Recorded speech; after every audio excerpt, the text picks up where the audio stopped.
Signore, signori, սա TV Travel ճամփորդական նախագիծն է։ Ես ճանապարհորդ բլոգեր Նորն եմ եւ մեր կրուիզային ճամփորդության երրորդ կանգառը աշխարհի ամենահին ու հզոր քաղաքներից մեկն է։ Մենք Ռոմում ենք։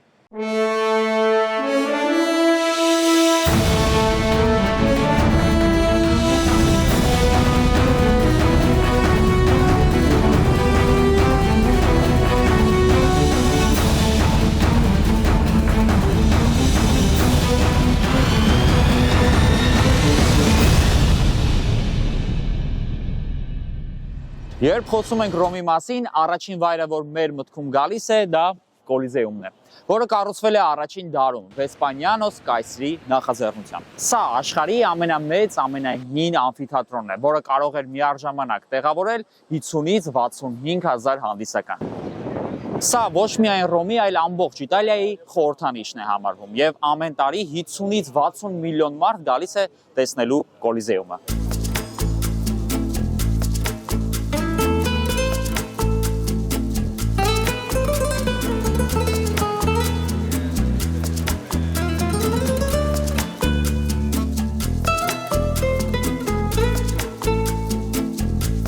Այստեղ անցկացվում էին գլադիատորական մարտեր, կենդանիների որս եւ քաղաքային մշակութային միջոցառումներ։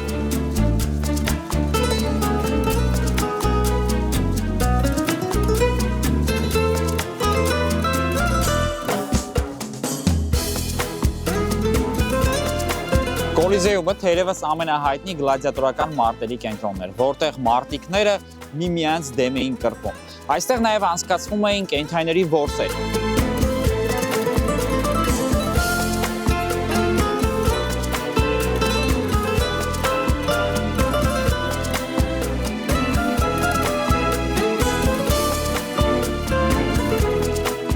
Ռոմը մեզ այսօր դիմավորել է հենց այսպիսի եղանակով, բայց անգամ անձրևը, ձյունը, քամին ոչ մի եղանակ չի կարող խանգարել, որպեսզի Ռոմը կորցնի իր գեղեցկությունը եւ չցանկանաս ուղղակի ժամանակի գեր մեծ մասը անցկացնել փողոցներում եւ բացահայտել Ռոմը։ Այստեղ ամեն մի անկյունն այնքան գեղեցիկ է, անգամ այսպիսի եղանակային պայմաններում։ Շտապ ենք բացահայտելու քաղաքի մնացած հատվածը։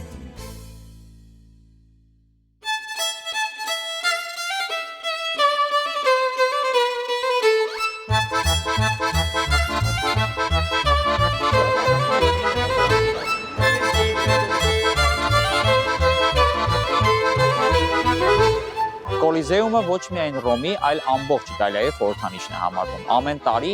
7 միլիոն մարդ այցելում է տեսնելու Կոլիզեումը։ Եվ պատկերացրեք, որքան մարդ էլ գալիս է, ուղղակի ներս չի մտնում։ Երևի տասնյակ միլիոնավոր մարդիկ ամեն տարի տեսնում են Կոլիզեումը։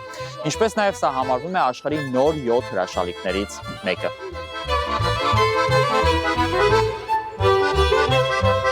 Ռոմի տեսարժան վայրերից է Կոնստանտինոսի հաղթակամարը, որը կառուցվել է 4-րդ դարի սկզբին Կոնստանտինոս Մեծի Մելվյան կամուրջի ճակատամարտում տարած հաղթանակի կապակցությամբ։ Քանի որ մեր ժամանակը շատ սուղ է, այդ իսկ պատճառով չենք կարող մուտք գործել Կոլիզեում, բայց եթե կլինեք Ռոմում, անպայման այցելեք, իսկ տոմսերը գնեք նախապես։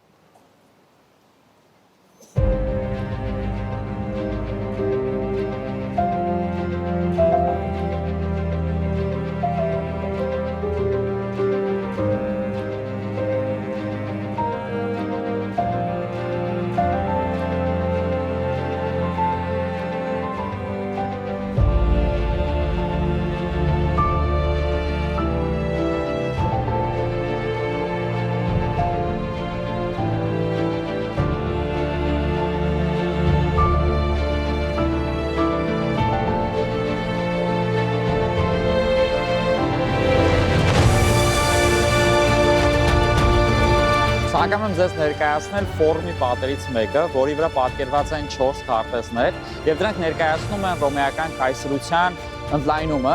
Առաջին քարտեզում ընդհանրապես մի փոքր կետով պատկերված է Ռոմը, քանի որ հենց ռոմեական կայսրության սիրտը եղել է ֆորումը եւ այստեղից է սկսել ընդլայնվել ռոմեական կայսրությունը։ Երկրորդում գնալով արդեն ընդլայնվում է իր մեջ ներառելով հարավային Եվրոպան, երրորդում արդեն նաեւ իր մեջ ընդլայնում է արևմտյան Եվրոպան եւ Աֆրիկայի հյուսիսային հատվածները եւ չորրորդում արդեն նաեւ Կովկասը, Փոքր Ասիան, Բրիտանիան ու այսպես շարունակ։ Բայց ինչն է շատ հատկանշական ու հետաքրքիր ու շատ գեղեցիկ ինձ համար, ոգևորիչ, որ քարտեզների վրա պատկերված է,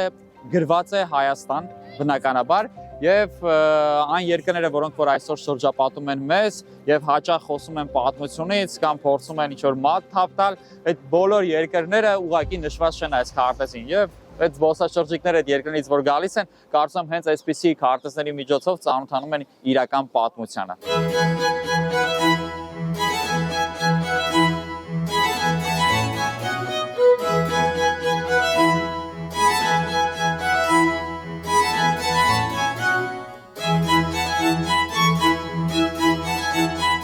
Եթե ռոմեական կայսրությունը համարվում էր աշխարհի կենտրոնը, ապա ֆորումը համարվում էր նրա բաբախող սիրտը։ Սա ուղղակի հավաքատեղի չէր։ Սա այն վայրն էր, որտեղ ռոմեական կայսերը ներկայացնում էին իրենց հաղթանակները եւ անցնում էին հաղթարշավով։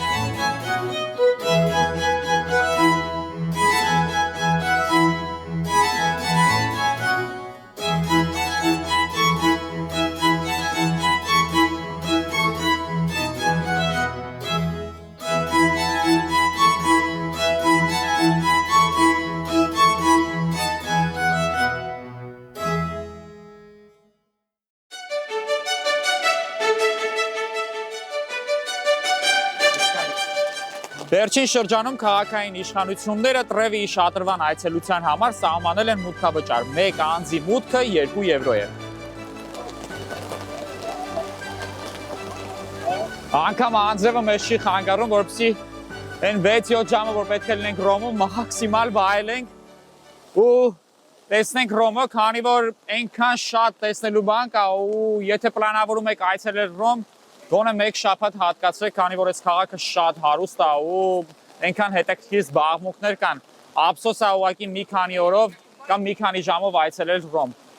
Քանի որ կրուիզային ճամփորդության ենք, մեզ ընձեռվել է ընդամենը 6-7 ժամ լինելու այս քաղաքում։ Դրանց բախտ ունեցել եմ մի քանի օրով ապրել Ռոմում, վայելել քաղաքը։ Նույնը խորհուրդ եմ տալիս ձեզ։ Հիմա անցկացնենք QR կոդը։ Եվ մուտք գործենք Տրևի։ Ինչպես նշեցի, վերջին մի տարվա, 1-2 տարվա ընթացքում է, որ Տրևին մուտքավճարվա, մինչև այդ բաց էր, բայց եթե անկեղծ ասեմ, ավելի լավ վճարեց 2 եվրո եւ ստեղ հնարավորություն ունենաց լուսանկարվելու ու ուղակի վայելելու, քանի որ երբ անվճար էր, ուղակի այնքան մարդ էր այստեղ լցված, որ հնարավորություն չէր ունենում այդ ամբողջը վայելել։ Ասեք, որ ուղղակի գեր ֆանտաստիկ սա շատրվան է, երևի թե իմ տեսած աշխարհում ամենագեղեցիկ շատրվանը, բարոկո ոճի աշխարհում ամենահայտնի շատրվանն է, գլուխգործոց է ուղղակի։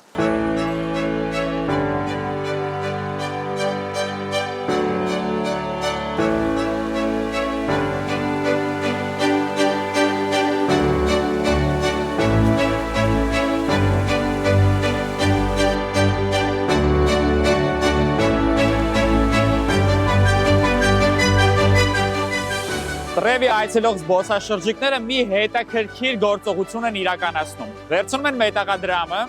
կանգնում են մեջքով դեպի շատրվանը եւ այն նետում են դեպի շատրվան։ Բայց մինչ այդ պահում են երազանք, նպատակ։ Հակոբ, ինչ երազանք պահենք։ Մյուս նկարանում կրուիզով գնամ Ատլանտյան Բրազիլիա։ Մյուս, դա պետք է մեր մտքում ասենք, բայց ոչինչ, հատուկ մեր հեռուստատողի համար։ Մեր նպատակն է, որպեսզի հաջորդ անգամ կրուիզով գնանք դեպի Հարավային Ամերիկա, դեպի Բրազիլիա։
Մենք հասանք հրեշտակների կամուրջ, սա Ռոմի ամենահայտնի կամուրջներից մեկն է, որը գտնվում է Տիբեր գետի վրա։ Սա կառուցվել է 2-րդ դարում եւ ամենախորհրդանշական կառույցներից մեկն է Ռոմում։ Կամուրջը տանում է դեպի հրեշտակների ամրոցը, որը որ կայսրը կառուցել էր իր համար որպես դամբարան, իսկ կամուրջը կառուցվել էր որպեսզի դամբարանը կապի քաղաքի հետ, եւ սա զբոսաշրջիկների ամենասիրելի վայրերից մեկն է համարվում, ու նաեւ այս կամուրջը մեզ տանում է դեպի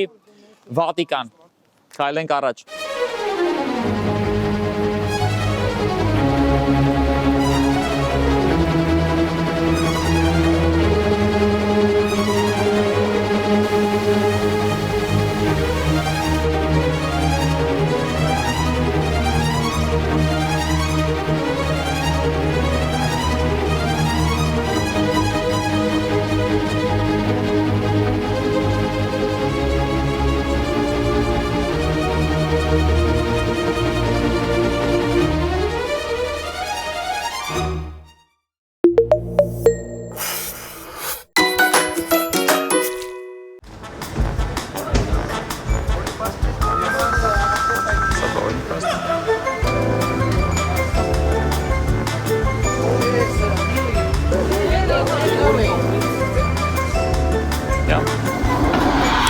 Առաջին անգամ եմ նավի մեջ գիշերելու, ինչ շատ հետաքրքիր է, թե ինչ տեսք ունի առասարակ իմ սենյակ։ Գնացինք։ Ինչպես շատ բարձրակարգ հյուրանոցերում, այստեղ եւս դռները բացում են քարտով, այս քարտը ամեն ինչ անում է այս նավի ներսում, իր գործառույթների մասին դեռ կհասնեմ ձեզ ծանոթացնել։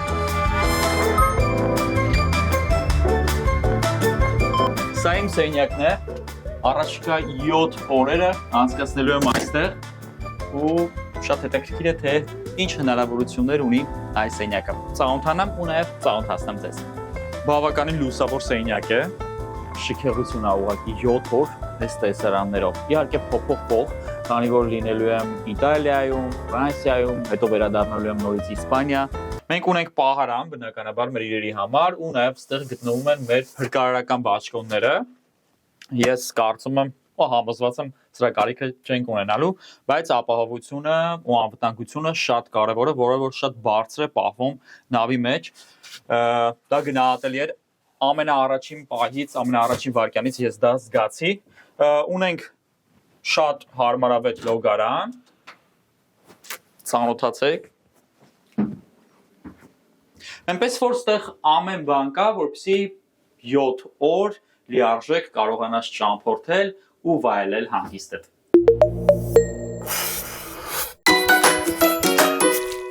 Նավի մեջ մատուցվում են տարբեր լեզվով ծառայությունները՝ ռուսերեն, իտալերեն, անգլերեն, ֆրանսերեն, գերմաներեն, իսպաներեն, այնպես որ ոնց չլինի մի լեզվի որոշ չափով կտիրապետեք եւ խնդիր չեք ունենա նավի վրա A կետից B կետը հասնելուց կամ ձեր ցանկացած ինֆորմացիան ստանալու համար։ Կա հատուկ app, որը որ ներբեռնում եք ձեր բջջայինների մեջ ու ծանոթանում եք ողջ ինֆորմացիային, իվենտներին, ռեստորաններին վերաբերյալ, մի խոսքով այն ինչ որ կատարվում է նավի ու նավի շուրջ այդ ինֆորմացիան հասանելի է app-ում, բայց նաև կա այսպիսի էկրան, որտեղ եկեք ձեզ ավելի տեսանելի ու հետաքրքիր կերպով ներկայացնեմ մեր մարշրուտը։ Ուրեմն մենք մեկնարկել ենք Բարսելոնայից ու այսպես Բալերեան ծովով միջերկրական իմաց կազմող ուղևորվում ենք դեպի Կայլարի, որը որ Սարդինիայի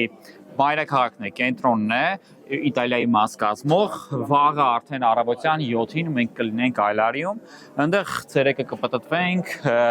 որը նաև ձեզ կներկայացնենք մեր հաջորդ հաղորդման ընթացքում ու այստեղից կշարժվենք արդեն դեպի Նապոլի։ Դա այնտեղ կհասնենք արդեն հաջորդ օրը առավոտյան, ինչպես նկատեցիք, մենք ամեն առավոտ հասնելու ենք մի քաղաք, վաղվանից սկսած, գիշերվա ընթացքում նավը շարժվելու է ու ցերեկվա ընթացքում էլ մենք նավի մեջ չենք լինելու, միշտ լինելու ենք նոր քաղաքներում։ Իհարկե նավից առաջարկվում են տարբեր տեսակի տուրեր, որոնց որ կարող եք ծանոթանալ այստեղ, ուղղակի սեղմելով այս գայդի վրա տեսնում ենք օրինակ Ռոմում այսպիսի տուր առաջարկվում, պատմում է թե ինչ եք տեսնելու, բայց ամեն դեպքում քանի որ մենք հայկական խմբով ենք ու ամեն ինչ մեզ մոտ կազմակերպված է, մենք ամբողջ խմբով այս բոլոր վայրերը, բոլոր քաղաքները տեսնելու ենք, այնպես որ խմբով ճամփորդության լավ կողմերից մեկը այն է, որ ստիպված չես լինում ռուսախոս կամ այլ լեզվով մատուցվող ծառայությունից օգտվել, այլ հենց քո հայրենի լեզվով կարողանում ես ունենալ հետաքրքիր շրջագայություն, այնպես որ խմբային ճամփորդությունների առավելություններից մեկը դա է։ Սիրելի ճամփորդողներ, հրավիրում ենք ձեզ մեր հերթական կրուիզային ճանապարհորդությանը Marina Travel Agency եւ իմ հետ միասին ճամփորդել 3 երկիր՝ Հունաստան, Մալտա եւ Իտալիա, որը լինելու է հուլիսի 8-ից 16-ը։ Երևանից մեկնելու ենք Աթենք, Աթենքից սկսվում է մեկնարկը կրուիզային ճանապարհորդության, լինելու ենք հունական կղզիներում, Միկոնոսում, Կեֆալոնիայում եւ Մալտայի Վալետա քաղաքում, հետո իտալական մի շարք քաղաքներում, Կատանիայում, Տարանտոյում, Ալբերոբերոյում եւ վերջացնելու ենք նորից Աթենքում եւ վերադառնում ենք Աթենքից Երևան։ Այս պահին գտնվում ենք նավի ամենավերևի հատվածում, այստեղ նկարահանումն ենք իրականացնում Բարսելոնայի տեսարանը։ Հեսա մոտավորապես մի 2.5 ժամից նավը կշարժվի, վաղը ամբողջ օրը լինելու ենք ծովի վրա։ Ու մյուս օրը նոր հասնելու ենք իտալական ափեր Սարդինիա, բավականին մեծ նավ է, 18-րդ հարկում եմ այս պահին, պատկերացնում եք։ Ամենը 10 րոպեից նաև սկսելու եմ մեր տեղեկատվական զրույցը մենեջերների հետ, ովքեր որ մեզ ներկայացնելու են նավի ինֆրաստրուկտուրայի հետ, անվտանգության կանոնների ու առասարակ այն ամենի, ինչը որ մեզ պետք է լինելու առաջիկա 7 օրերի ընթացքում, երբ մենք լինենք նավի վրա կամ առասարակ նավից դուրս։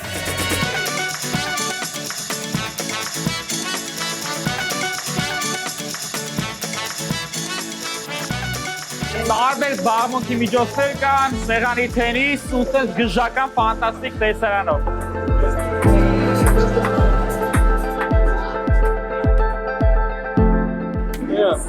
England? No, Canarian Island. Spain. Canarian, really? Nice. Հիմա խաղում ենք ֆուտբոլ սեղանի։ Տենց սեղանի ֆուտբոլ է ասում։ Come on!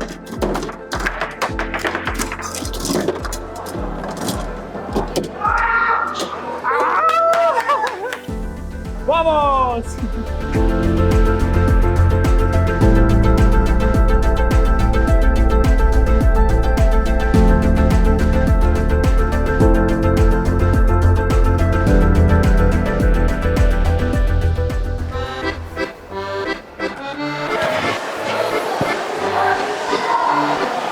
Ուրեմն սա փակ լողավազանն է, շատերը այս սեզոնին ընտրում են հենց այս լողավազանը, իրենց օրը անցկացնելու համար դրսում 10-12 աստիճան է, ստեղ 30 աստիճան ու նաև բնական կանաչ կա, ծառեր կան ու քեզ տեղափոխում են ամառ, այն ինչը որ այս պահին պակասում է բոլորին։ Բոլոր նրանք ովքեր որ չեն փախչում մի փոքր ցուրտ եղանակից, քանի որ դրսում 12 աստիճան է, նաև կարող են օգտվել ակվապարկից, այսպիսի ոլորաններ կան, որոնցով կարող ես իջնել հավես ժամանակ անցկացնել, պատկերացնեք միջերկրական ծովի մեջտեղում ունես այդպիսի հնարավորություն, ուղղակի խելագարություն է։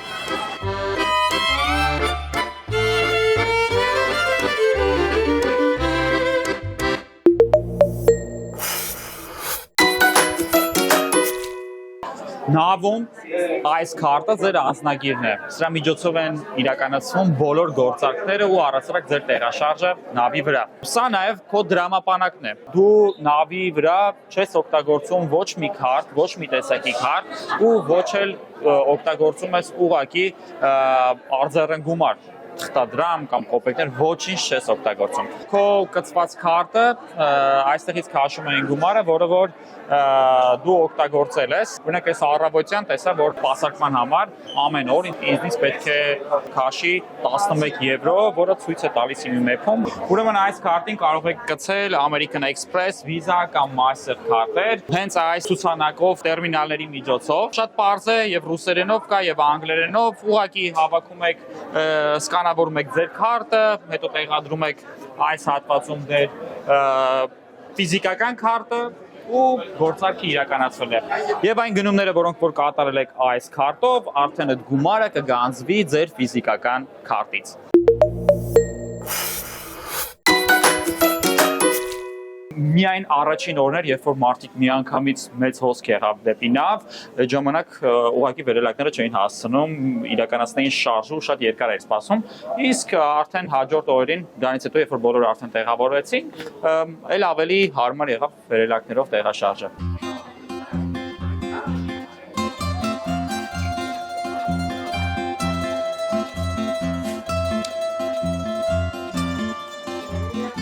Կամ բազմաթիվ խանութներ, եթե duty free-ից ինչ-որ ձեզ համար գնումներ չեք կատարել, կարող եք այստեղից էլ կատարել։ Բավականին մեծ տեսականի կա ու տարբեր տեսակի խանութներ նավի վրա։ Նավում ներկայացված են տարբեր բրենդային խանութներ, բուտիկներ, մեկ ընդհանուր խանութի ներսում, այնպես որ կարող եք նաև ձեր նորաձևության ուշադրություն դարձնել այստեղ։ Սա իմ պահը սրահն է, my moment։ Ուրեմն ստեղ հավաքված են լուսանկարները, որոնք որ դուք անում եք նավի տարբեր հատվածներում։ Առավելևս երեկոյան ժամերին բացվում են տարբեր զոնաներ, որտեղ լուսանկարիչները ձեզ լուսանկարում են, դա անվճար է։ Հետո ձեր լուսանկարները հայտնվում են այստեղ։ Դուք կարող եք գալ այդ լուսանկարները տեսնել, այսպես տարբեր ֆորմատներով գալ տեսնել ու դրանք գնել ու ձեզ հետ տանել որպես հուշ, որպես հիշողություն, այնպես որ նաև այսպիսի զբաղմունք կա սրահում։ Երեք շատերն էին օգտվում այս ծառայությունից։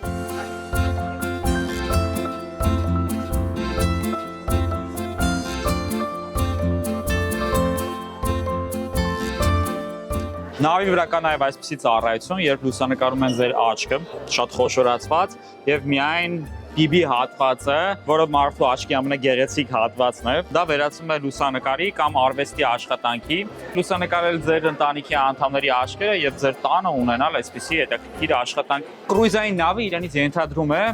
փոքր քաղաք, որտեղ կենտրոնացած են տարբեր խանութներ, ակվապարկեր, ժամանցի կենտրոններ, ռեստորաններ, սրճարաններ, բարեր, կլաբեր, կազինո միջև անգամ, սպորտային տարբեր հետաքրքիր փորձառություններ, այնպես որ ստեղ չես հասնում ուղղակի ձանձրանալ։ Սա մեր նավի մինի տարբերակն է, տասնյակ հազար անգամ փոքրացած տարբերակով, ու ես կարծում եմ մի քանի օրվա ընթացքում անգամ անհնար է նավի բոլոր հատվածներում, բոլոր վայրերում լինել։ Այսօր ողջ օրը մենք շրջում ենք, բայց այնքան տեղեր կան, որտեղ որ դեռ չենք եղել։ Գիտեմ, որ շատերը նաև այսպիսի նավերի կամ ինքնաթիռների կոլեկցիաներ են հավաքում։ Կարծում եմ ձեզ համար սա հրաշալի էքսպոնատ է, որպեսզի գաք կանգնեք ու ժամերով ուսումնասիրեք այս գեղեցիկ ստեղծագործությունը։